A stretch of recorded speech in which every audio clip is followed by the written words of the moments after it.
Hello everyone and welcome back to RS Only. So today we will be discussing our local self government. तो सबसे पहले start करने से पहले let us revise कि हमने लास्ट क्लास के अंदर क्या किया था.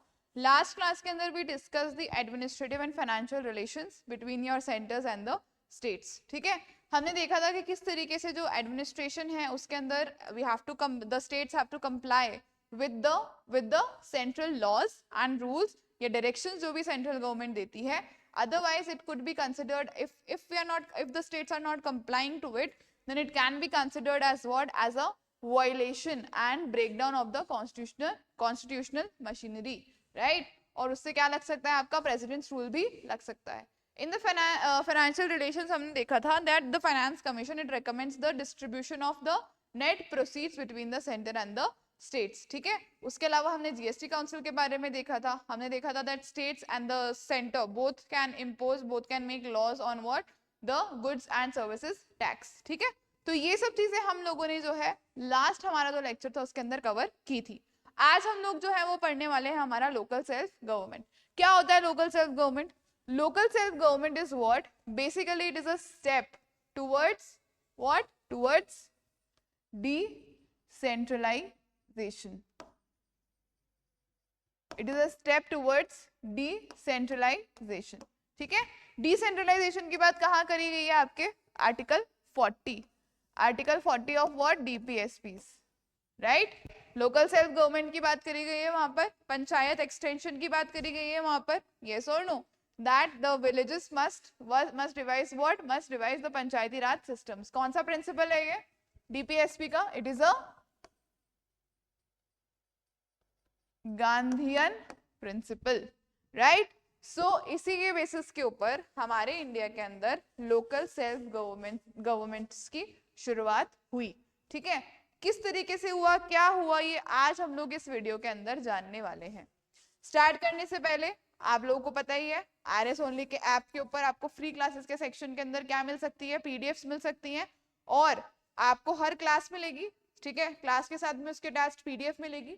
उसके साथ में आपको अटैच्ड कुछ क्विज के क्वेश्चंस भी मिलेंगे, उस पर्टिकुलर टॉपिक से रिलेटेड कुछ क्विज क्वेश्चंस भी मिलेंगे विच यू कैन अटेम्प्ट, और आप जो है वो डबल चेक कर सकते हो, डबल एग्जामिन कर सकते हो. ठीक है, so that was about your local self government, right.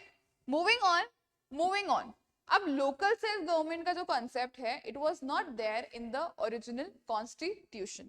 It was not there in the original constitution. It was added later by the government. It was added later on the recommendations of certain committees. बहुत सारी बैठी थी, फिर उसके recommendations हुए, फिर उसके ऊपर हमने सोच विचारी करी, उसके बाद में finally the local self government it was given a constitutional status. ठीक है, कैसे हुआ, क्या हुआ, वो हम आज इस वीडियो के अंदर डिस्कस करने वाले हैं.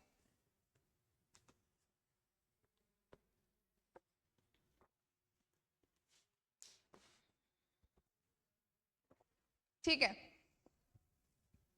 सबसे पहले हम लोग देखेंगे कॉन्स्टिट्यूशनल फिलॉसफी. अभी हमने ऑलरेडी डिस्कस किया है ये कि हमारे कॉन्स्टिट्यूशन में ऑलरेडी बात चल रही थी. ठीक है, हमारे कॉन्स्टिट्यूशन में ऑलरेडी बात हुई है कि भाई हमें क्या बनानी है, हमें लोकल सेल्फ गवर्नमेंट बनानी है. कहाँ पर हुई थी ये बात? आपके आर्टिकल 40 के अंदर, which directs the states to organize village panchayats and endow them with powers and power to function as units of self government. मतलब हमारा जो कॉन्स्टिट्यूशन है वो स्टेट को डायरेक्ट कर रहा है, वो स्टेट को इंस्ट्रक्ट कर रहा है कि जो विलेजेस हैं उनके अंदर विलेज पंचायत आप ऑर्गेनाइज करवाओ और उनको वो पावर दो ताकि वो फंक्शन कर सके as a what, as a self government unit. ठीक है, now it is what, it is the third tier. सबसे फर्स्ट ईयर कौन सा है आपका? सेंटर. सेकंड ईयर कौन है आपका? स्टेट. एंड थर्ड टीयर कौन है आपके? Local self government. ठीक है, it is the third tier and it was added by your 73rd and 74th constitutional amendment acts of 1992. 73rd से रूरल, 74th से अर्बन लोकल बॉडीज ऐड की गई थी हमारे कॉन्स्टिट्यूशन के as per the what, as per the 73rd and 74th constitutional amendment act of 1992. ठीक है, इतनी सी बात समझ में आ गई. क्या है ये? थर्ड टीयर है. क्या है ये? थर्ड टीयर है and it is what? It is a unique feature of our constitution. ठीक है, हमने बहुत सारी चीजें बोरो करी है सर्टेन स्टेट से, सर्टेन कंट्री से इंस्पायर होकर अपने कॉन्स्टिट्यूशन के अंदर, right, but this is the unique single feature of our Indian constitution. ठीक है, now the local government, local government, अब हमने तीन लिस्ट पढ़ी थी, यूनियन, स्टेट और कॉन्करेंट। ठीक है, लोकल गवर्नमेंट जो है वो कौन सी लिस्ट के अंदर आ रही है? आपकी स्टेट लिस्ट के अंदर आ रही है। किस में आ रही है? स्टेट लिस्ट की। कौन सी एंट्री है? Entry number 5। Entry number 5 of the state list in the 7th schedule consists your what? Consists your local government. Thus, state legislatures have the primary power to legislate on this particular subject. State legislator के हाथ में major power होती है जो local self government होती है उसको regulate करने के लिए, लॉस बनाने के लिए। ठीक है, समझ में आ गई सबको इतनी बात? आगे चलते हैं हम लोग। नेक्स्ट हम लोग आ जाते हैं कि भाई सबसे पहले हम पंचायती राज की बात करेंगे, रूरल की बात करेंगे, जो कि 73rd कॉन्स्टिट्यूशनल अमेंडमेंट एक्ट से आई। ठीक है, तो पंचायती राज के इवोल्यूशन के अंदर बहुत कहानी चलती हुई आ रही है। 1957 से this particular thing started, and since 1957 these things were debated, discussed, and finally in 1992, अब देखो 1957 से 1992 में जाके पंचायत को और जो अर्बन लोकल बॉडीज होती हैं उनको क्या मिला? फाइनली आपका कॉन्स्टिट्यूशनल स्टेटस मिला।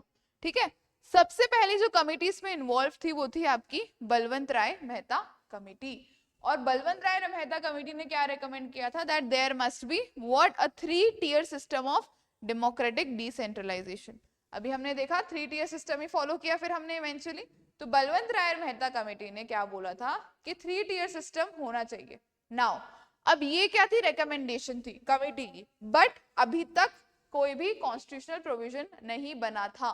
ठीक है, बट उससे पहले ही एक हिस्टोरिक माइलस्टोन राजस्थान ने अचीव किया था और it became the first state, it became what? It became the first state to establish Panchayati Raj, and it was inaugurated by the prime minister on 2 October 1959 in Nagaur district. Nagaur district के अंदर prime minister ने खुद हमारे state की पंचायती राज को क्या किया? Inaugurate किया, and Rajasthan became the first state to what? to establish Panchayati Raj officially. Then finally in 1986 LM Singhvi committee की recommendation आई और उन्होंने क्या recommend किया? That constitutional recognition for local bodies and emphasized the Gram Sabha as the embodiment of direct democracy. LM Singhvi ने committee ने क्या recommend किया कि भाई अब हमारे यहाँ पर जो ये डिसेंट्रलाइजेशन का प्रोसेस है काफी अच्छे से हुआ है, राइट, काफी अच्छा इसका इम्पैक्ट रहा है, तो क्यों ना अब हम इसको क्या दे दें? कॉन्स्टिट्यूशनल स्टेटस दे दें।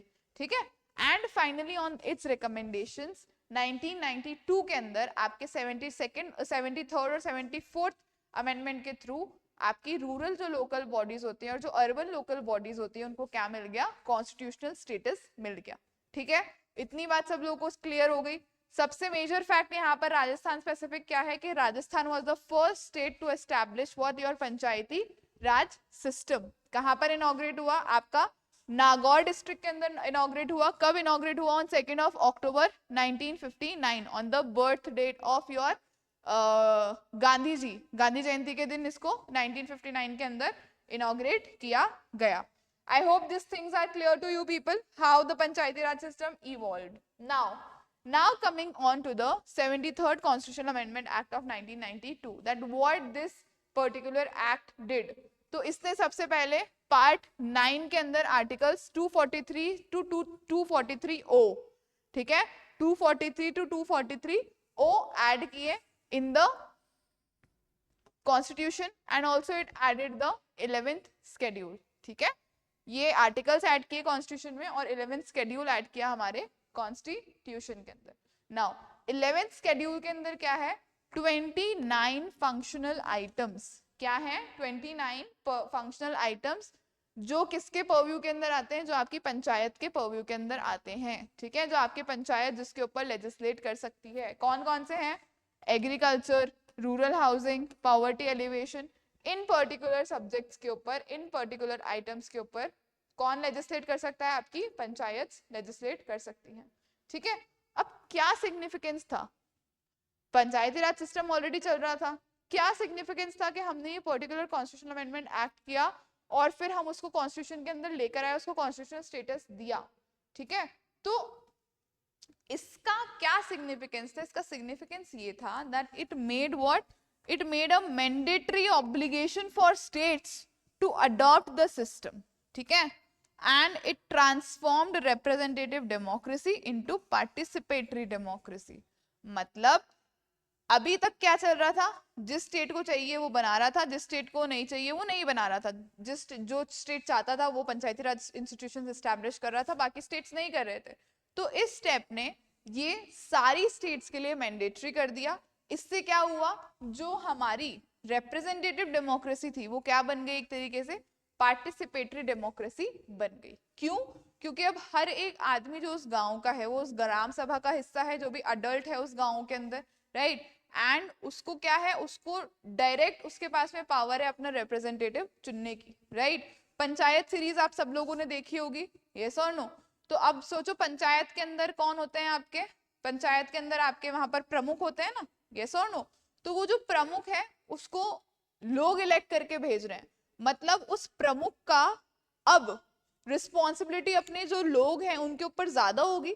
क्यों? क्योंकि अगर वो सही से काम नहीं करेगा तो नेक्स्ट इलेक्शन के अंदर सत्ता पलट जाएगी, लोग उसको वोट नहीं देंगे, राइट। तो हमारी डेमोक्रेसी क्या बन गई? और ज्यादा पार्टिसिपेटरी डेमोक्रेसी बन गई, रादर देन रिप्रेजेंटेटिव डेमोक्रेसी की बजाय क्या बन गई? पार्टिसिपेटरी डेमोक्रेसी हमारी बन गई, ठीक है। आई होप इतनी चीजें आपको समझ में आई होंगी।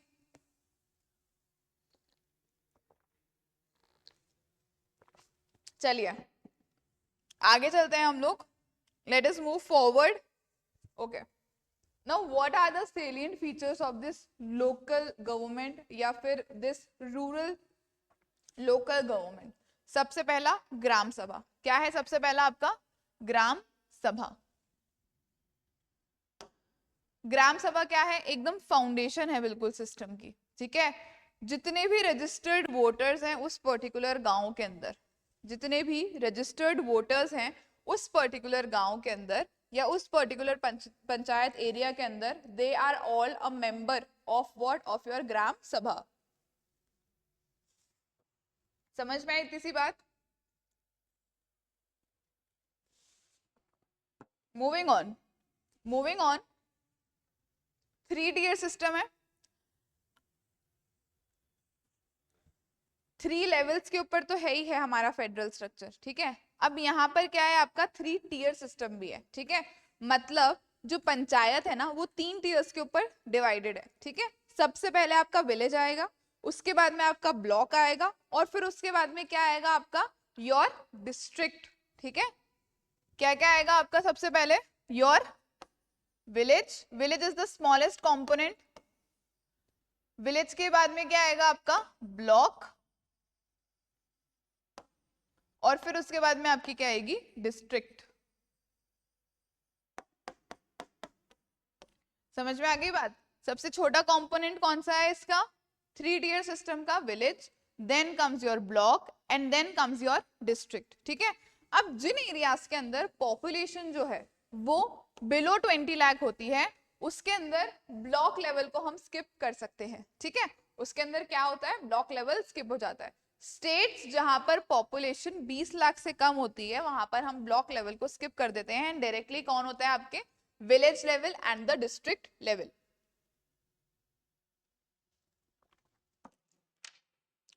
समझ में आ गई तीसरी बात आप लोगों को? I hope this thing is clear to you people कि 3 टियर सिस्टम का यहाँ पर क्या मतलब है, ठीक है। पहले कौन सा है? Village level, then comes your block level and then comes your what? District level, ठीक है। अभी एज फार एज टुडे हमारे राजस्थान के अंदर कितने ब्लॉक्स हैं? हमारे राजस्थान के अंदर कितने ब्लॉक्स हैं? Today we have around 362 blocks. कितने? अराउंड 362 ब्लॉक्स है आज हमारे राजस्थान के अंदर, तो हर ब्लॉक का क्या होगा, हर ब्लॉक लेवल के ऊपर एक क्या होगी आपकी रूरल लोकल गवर्नमेंट बॉडी होगी, ठीक है, जो कि सारे जो वर्क होते हैं उनके वो देखेगी।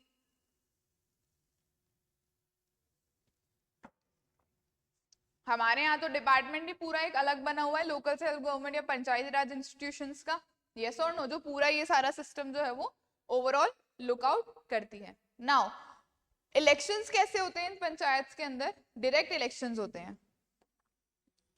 All members at all levels are elected directly by the people, ठीक है, जितने भी मेंबर्स हैं उनको डायरेक्ट इलेक्ट करते हैं कौन, लोग। And the minimum age of for election is 21 years, मतलब इलेक्शन में कॉन्टेस्ट करने के लिए आप कितने साल के होने चाहिए, कम से कम 21 साल के होने चाहिए, और वोट देने के लिए 18 साल, ठीक है, यूनिवर्सल अडल्ट फ्रेंचाइज से आप वोट दे सकते हो, और 21 साल के आप होने चाहिए for what, for particularly contesting the elections. So this is all about your what, this is all about your पंचायती जो हमारे यहाँ पर रूरल लोकल गवर्नमेंट है। अब आप बोलोगे मैडम हमारे राजस्थान पॉलिटी के अंदर पंचायती राज इंस्टीट्यूशंस तो अलग से एक टॉपिक है, तो वो हम लोग कवर करेंगे इन योर राजस्थान पॉलिटी के टॉपिक्स, ठीक है। तो अभी we are just taking an overall view of the rural and urban local bodies या अर्बन लोकल गवर्नमेंट्स, ठीक है, समझ में आ गई तीसरी बात आप लोगों को।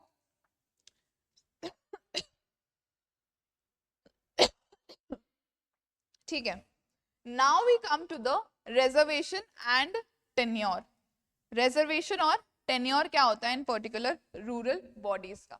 तो सबसे पहले एससी एसटी के लिए सीट्स रिजर्व्ड होती हैं, राइट, हर लेवल के ऊपर in proportion to their population SC ST की सीट्स क्या होती है, रिजर्व होती हैं, सो दैट क्या इंश्योर हो सके, so that proper representation ensure हो सके, right? So this is for proper representation of these particular people in the panchayat. Then women का reservation होता है, not less than 1/3 of the total number of seats must be reserved for your women. and हमारे यहाँ पर क्या है 50% का है, राजस्थान पर्टिकुलरली 50% रिजर्वेशन देता है किसको, विमेन को, ठीक है। फिक्स टेन्योर होता है, 5 इयर्स का टर्म होता है, राइट, और हर 5 साल के बाद में फ्रेश इलेक्शंस होते हैं, टेन्योर खत्म होने के 6 महीने के अंदर अंदर fresh elections must be conducted, ठीक है। जैसे ही पंचायत डिसॉल्व होती है उसके 6 महीने के अंदर अंदर नई पंचायत को इलेक्ट करना जरूरी होता है। So this is the tenure of your what, of your rural local governments, ठीक है। आगे चलते हैं, आगे चलते हैं, हम अब आ जाते हैं पीसा एक्ट के ऊपर। क्या है, Panchayat extension to what, to your scheduled areas, ठीक है, Panchayat extension to your scheduled areas. Coverage क्या है इसकी, extends part 9 provisions to the 5th scheduled areas with modifications to protect tribal self rule, ठीक है। 10 स्टेट्स के अंदर, 10 स्टेट्स जो है आपके 5th शेड्यूल की, उसके अंदर मेजरली ये लागू होता है, and including what, including our Rajasthan, ठीक है। पीसा एक्ट जो है, पीसा का जो एक्ट है, बेसिकली जो ट्राइबल एरियाज है, जो स्केड्यूल्ड एरियाज है, स्केड्यूल्ड ट्राइब्स के जो एरियाज है, उनके जो उनका एक सेल्फ रूल होता है, क्योंकि उनका खुद का एक कल्चर है, उनका खुद का एक हेरिटेज है, उनके खुद के नियम हैं, उनके खुद के कानून हैं, उनके खुद के कायदे हैं, तो उस चीज को भी प्रिजर्व करना, प्लस लॉफुली चीजें हों, जस्टिस सबके साथ में हो, तो उस चीज को भी इंश्योर करना। तो इसके लिए हम लोग क्या लेकर आए हैं, वी हैव ब्रॉट योर पीसा एक्ट, ठीक है। पीसा एक्ट किसको कवर करता है, 10 स्टेट्स को कवर करता है, जो कि क्या है, मेजर स्केड्यूल्ड ट्राइब पॉपुलेशन के साथ में है, ठीक है।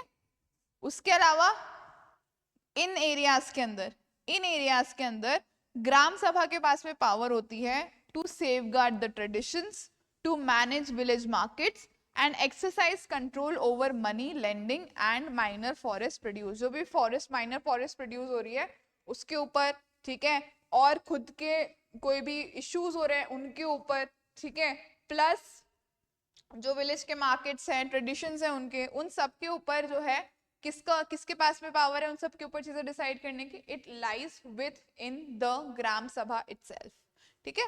So this is what PISA Acts does to the scheduled tribe areas. अब हम देख लेते हैं हमारे कुछ questions. Let us see a few questions. देखो सबसे पहला question देखो. Local government as a subject is mentioned under which entry of the 7th schedule? अभी हमने देखा था entry 5 of your state list. State has the power to legislate on these particular issues. तो entry 5 of state list के अंदर ये particularly mentioned है. The committee that recommended constitutional status to Panchayati Raj institutions and emphasized Gram Sabha was, कौन सी committee थी आपकी? LM Singhvi committee. बच्चे यहाँ कंफ्यूज हो जाते हैं बलवंत राय मेहता और LM सिंघवी के अंदर. तो ये पर्टिकुलर चीज किसने बोली थी? LM सिंघवी कमेटी ने बोली थी. Whereas बलवंत राय मेहता कमेटी ने क्या बोला था? It said that there must be a 3-tier system. कैसा? Village, block and your what? District. ठीक है? VBD. समझ में आ गई इतनी सी बात आप लोगों को? तो आज के सेशन में हमने पूरा जो हमारा रूरल लोकल सेल्फ गवर्नमेंट होता है, जो रूरल एरियाज के अंदर होता है, वो हमने पूरा डिस्कस कर लिया है. ठीक है. राजस्थान स्पेसिफिक फैक्ट्स फिगर्स के साथ में हम जब राजस्थान पॉलिटी पढ़ेंगे तब we will be studying the Panchayati Raj institutions, then we will cover all of those things. But for a general idea, for your general information, this is the complete scenario which is there in India for your rural local self government. ठीक है. I hope आप लोगों को समझ में आया होगा जो हमने आज पढ़ा है. And tomorrow we will come up with the second part of this particular topic in which we will be covering the urban local government या urban local bodies. Till then आप लोग अच्छे से पढ़ते रहो and do your best. कोई भी doubts queries है नीचे comment section के अंदर let me know and we can work that out together. And hopefully on the coming Saturday we will be having a live session again, and in that particular live session we will discuss certain things related to your strategy, related to your exam. So you have to just stay tuned, और जो भी आपके मन में doubts हैं वो आप comment section में comment करके बता दो, so that I can include that as well in my live session. ठीक है. So till then everyone, keep studying hard, keep working hard, and all the very best for your preparation. Thank you so much.